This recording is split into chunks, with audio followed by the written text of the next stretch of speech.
Well, hello and welcome to Knife Delights. It's time. It's Saturday, so you know we're having a Saturday Stockman Stampede, a great open tag started by our good friend Terry over at Terry's Knives and Man Stuff.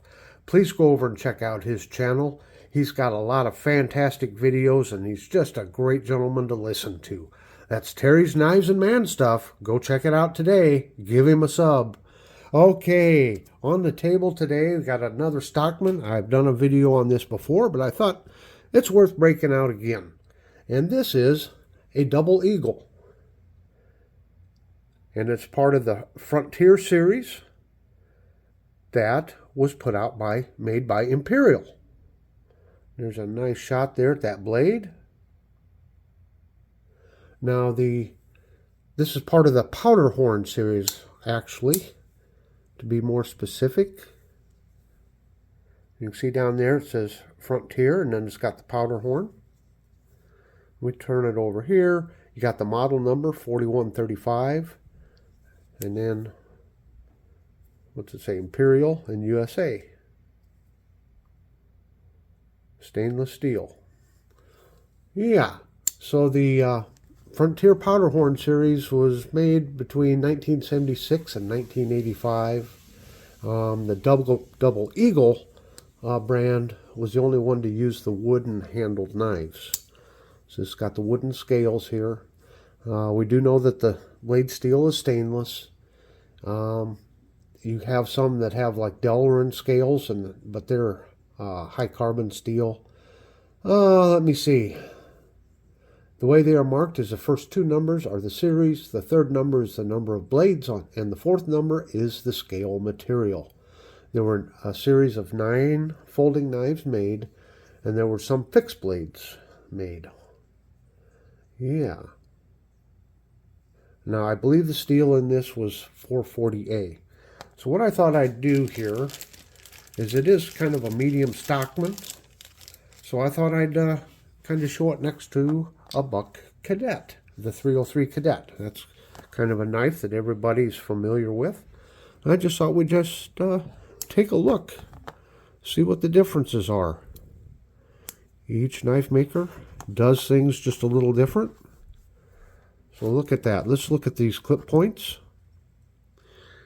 And we can see that the Buck has the cat's eye, nail nick, and the Frontier has the French or long pull on it. You can see the difference in the swedge here. This has a very nice swedge on it right there. And it is a one-sided swedge. The Cadet has no swedge on it at all. And we can see here the Buck has a little longer blade. We'll look at the blade thickness. I don't have calipers, but just eyeballing it, you can see that this Imperial has a thicker blade stock to it. Of course, we have nickel silver bolsters here and stainless steel liners. On here, we've got brass bolsters and brass liners. You can see a really big, thick back spring there for the main blade. We'll check out Buck here. What do we got? It is so hard to tell with the stainless steel. Just can't quite make it out. Okay. We'll take a look at the sheep's foot here.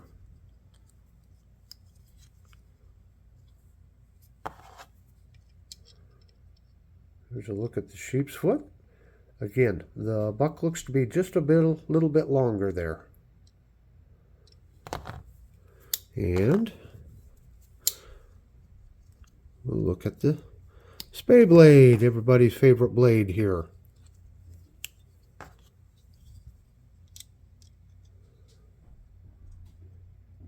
And they look to be about the same length, don't they? Only it's a wider blade here on the Frontier. Yep, it actually looks a little bit longer, doesn't it? Check out the blade thickness. Now in these blades, looks about the same, doesn't it? Yeah. So we'll just do let's do a length here.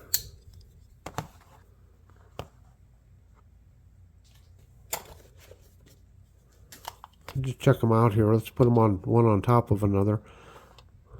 The serpentine pattern is very, very similar. And the closed length here on the buck is what, 3 1/4 and 3 1/4. So, you know, got pretty much the same closed length on both of them.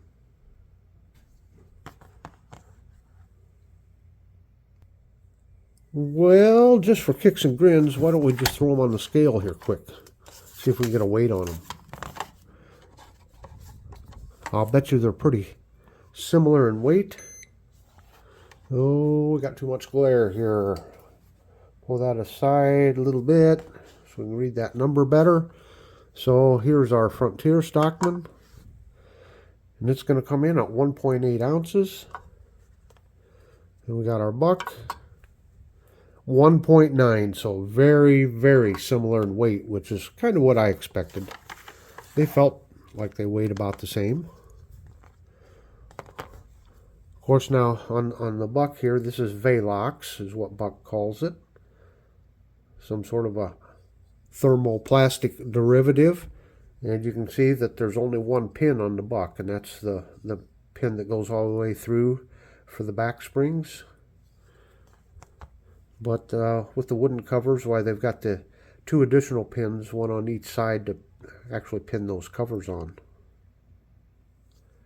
So yeah, just a fantastic knife, this Frontier.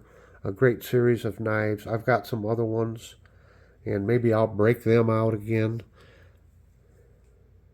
Just one more shot at it here. I don't know what you think. I just think that's so cool, the way they put that swedge in there. I know I've got a couple case knives that have a real nice swedge in them like that. It just makes a fantastic looking blade. So, as you can see, we got 2 back springs on this one. And on the buck, let me see, this is from 1995. I think this has the 3 springs, which means, as you can see, the sheep's foot, yeah. So each blade has its own springs. The sheep's foot comes out the opposite end. Traditionally, well, let me see here. The spring there. Yeah. You can see here the sheep's foot and the clip blade come out the same end, which means there's a little bit of a cant to that blade, where having 3 springs and having it come out the middle, folding out opposite, you can see this blade is perpendicular, comes out at a 90-degree angle. The traditional style of making the Stockmans with the 2 blades means you have to cant that blade just a little bit to make it fit down in there. So it's not square when you're scoring. You have to kind of adjust yourself. Where this is a 90-degree angle there, and it comes out straight. And it has its own spring. But, yeah, just a fantastic knife. Let me know down there in the comments what you think of this. Isn't it a shame that, you know, Imperial's not around anymore? Camillus making these wonderful knives. Oh boy, this one's in pretty good shape too, I got to tell you. Well, I'll wrap this one up, and once again I want to say thank you so much to Terry for this wonderful open tag, and I'm serious, you need to go over to his channel and subscribe. Now down here in the lower right corner, I'll put a link to my playlist on my slip joint knives, and down here in the middle, that big round Knife Delights, well, that's what you can hit if you'd like to subscribe to Knife Delights.